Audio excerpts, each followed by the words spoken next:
आमाच्या विशेष बुलेटिनमध्ये आपलं स्वागत आहे. पाहूया विशेष बातमी. महसूल मंत्री चंद्रशेखर बावनकुळे सध्या नागपूर दौऱ्यावर आहेत. उद्धव ठाकरे यांच्या रामरक्षा पठण कार्यक्रमावर प्रतिक्रिया देताना बावनकुळे यांनी टोला लगावला.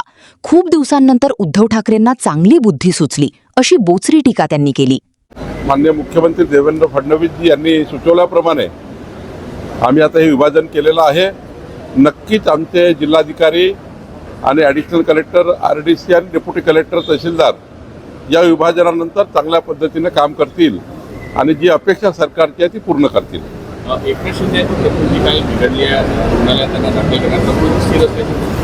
नाही, मला वाटतं की थोडा 3-4 दिवसापासून एकनाथजीची तब्येत चांगली नाही आहे, पण आता तब्येत ठीक आहे. निश्चितपणे उद्या परवा सोमवार मंगळवारी एकनाथजी पुन्हा विधिमंडळात येतील.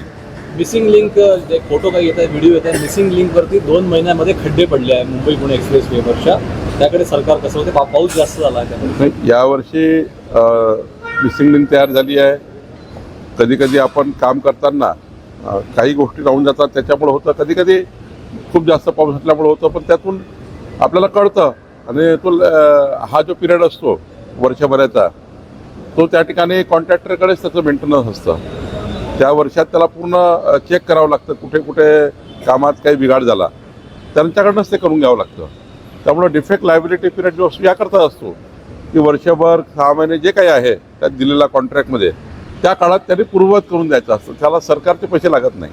त्यामुळे आता कळलं आपल्याला की कुठं त्या ठिकाणी कामात काही राहून गेलं किंवा पावसामुळे काही होऊ शकतं. अशा वेळी तर सरकारचा म्हणूनच हा काळ असतो. त्या काळात सरकार त्यांच्याकडे दुरुस्त करून घेतं. नागपूर जिल्ह्यामध्ये RTO जे आहे, नागपूर ग्रामीण RTO, एका RTO मध्ये 2000 अवैध ट्रक नागालँड, अरुणाचल प्रदेश आणि काही लक्षद्वीपमधून अवैध पद्धतीने ट्रक रजिस्टर केले, ते नागपूर ग्रामीणमध्ये आणले.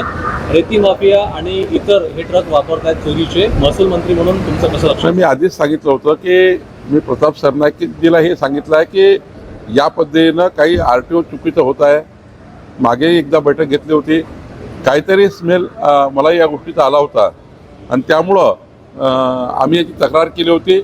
त्या तक्रारीवर प्रताप सरनाईकजींनी याच्यात चांगली कारवाई केली आहे. त्यांनी कडक कारवाई करून याला पकडण्याचा प्रयत्न केला आहे. अमित साटम यांच्या वक्तव्यावरून विरोधकांकडून मोठी टीका होती. मी परवाही सांगितलं की अमित साटम हे प्रगल्भ नेते आहेत. बोलण्याचे कधी कधी संदर्भ असतात, टिपलं वेगळं जातं, सांगितलं वेगळं जातं. पण अमित साटम कधी असे त्या ठिकाणी इतक्या मोठ्या घटनेबद्दल असे हावभाव करणार नाही किंवा असं हास्य वगैरे करणार नाही. एका वेळी बोलून 2-3 विषय येत असतात. त्यामुळं एखादी घटना सांगितली पण दुसरी सांगितली, आपल्याला वाटतं पहिल्या घटनेबद्दल त्या ठिकाणी काय होते आहे. त्यामुळे अमित साटम हे सेन्सिटिव्ह नेते आहेत, संवेदनशील आहेत. त्यामुळं असं कुठलंही त्या ठिकाणी जे गैरसमज तयार करण्यात आला तो गैरसमज लोकांनी दूर केला पाहिजे. उद्धव ठाकरेजींना खूप दिवसांनी उद्धव ठाकरेजींना चांगली बुद्धी कोणीतरी दिली आहे. आता या दिलेल्या बुद्धीचा चांगल्या पद्धतीने वापर करतील असं मला वाटतं. उद्धव ठाकरेजींनी या विचाराशीच फारकत घेतली होती. अयोध्येला जाण्यासाठी तयार नाही उद्धव ठाकरेजी, कारण काँग्रेसची युती केली आहे. मताचं लागून चालन करण्याकरता लोकसभा विधानसभेच्या निवडणुकीमध्ये मी कसा दूर आहे अयोध्येपासून, अयोध्येच्या भगवान प्रभू रामचंद्रापासून मी कसा दूर आहे हे दाखवण्याचं काम उद्धव ठाकरेजींनी केलंच आहे. कुठं गेले अयोध्येला या काळात? आणि त्यामुळं किमान आता हे सर्व हिंदुत्ववादी कार्यकर्ते, खासदार, आमदार बाहेर चालले आहे. त्यांना असं वाटतं की भगवान प्रभू रामचंद्राचं नाव घेऊन काहीतरी जमेल. राजकीय फायदा घेण्याकरता आंदोलन आहे, पण आता असा काही फायदा होत नाही राजकीय. नवनीत राणा यांनी त्यांच्या घरासमोर हनुमान चालीसा पठण केलं, तुरुंगात टाकलं.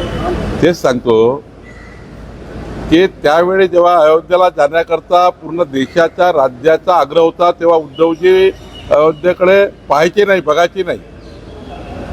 मताच्या लागून चालण्याकरता, काँग्रेसची जुळवून घेण्याकरता, अभद्र युती टिकवण्याकरता, विचाराच्या बाहेरची युती टिकवण्याकरता हिंदू हृदय सम्राट बाळासाहेब ठाकरे यांचे विचार सोडून उद्धव ठाकरे यांनी त्या ठिकाणी भगवान प्रभू रामचंद्राची फारकत घेतली, दर्शनही करायला तयार नाही. आता सारं निघून गेलं म्हणून उद्धवजी पुन्हा एक चांगल्या बुद्धीनं एक चांगलं आंदोलन करतायत. त्याबद्दल आमची काही मनाई असू शकत नाही. आंदोलन करायला केलं पाहिजे, पण किमान हा विचार काही काळ टिकून ठेवला पाहिजे. काही काळ हा विचार टिकला पाहिजे. नाहीतर मला असं वाटतं की मग केवळ राजकीय आंदोलन झालं असं नको. आमा चॅनलला लाईक करा, बातमीला शेअर करा, सबस्क्राईब फॉलो करायला विसरू नका.